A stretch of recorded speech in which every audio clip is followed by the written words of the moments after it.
Zimbabwe's President Robert Mugabe has resigned, bringing an end to 37 years of rule and sparking jubilant celebrations in the nation's streets. A letter from Mr. Mugabe read out by the Speaker of Parliament said the decision was voluntary and he had made it to allow a smooth transfer of power. The news abruptly halted an impeachment hearing that had begun against him.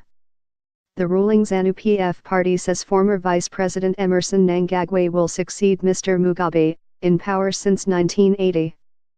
Mr. Mnangagwa's sacking earlier this month triggered a political crisis.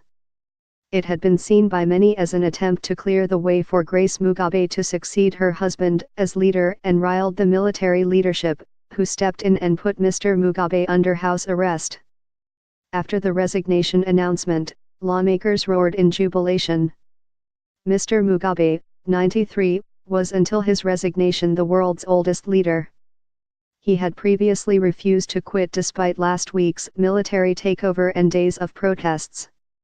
According to the constitution, his successor should be the current vice president, Felixilham Foko, a supporter of Grace Mugabe. But ZANU-PF chief whip Lovemore Matuk told Reuters news agency that Mr. Mnangagwa would be in office within 48 hours.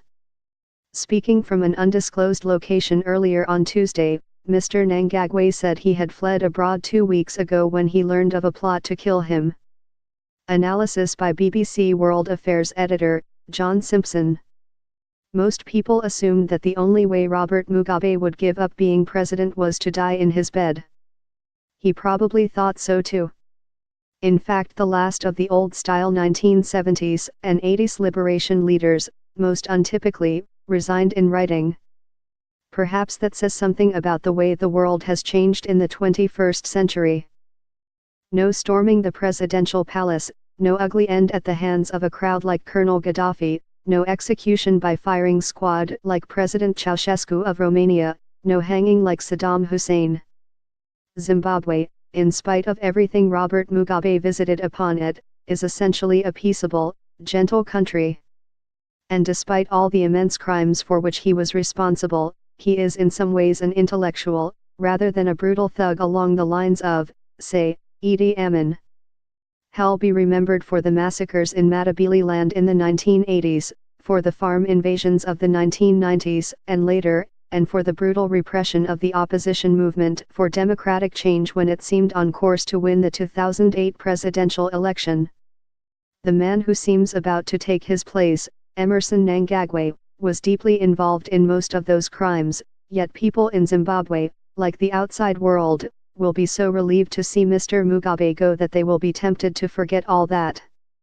They'll also forget the few unquestionably good things Robert Mugabe did. Zimbabwe, for instance, has an extraordinarily high literacy rate, because of him. But that's certainly not what he'll be remembered for. UK Prime Minister Theresa May said Mr. Mugabe's resignation provides Zimbabwe with an opportunity to forge a new path free of the oppression that characterized his rule. She said that former colonial power Britain, as Zimbabwe's oldest friend, will do all it can to support free and fair elections and the rebuilding of the Zimbabwean economy.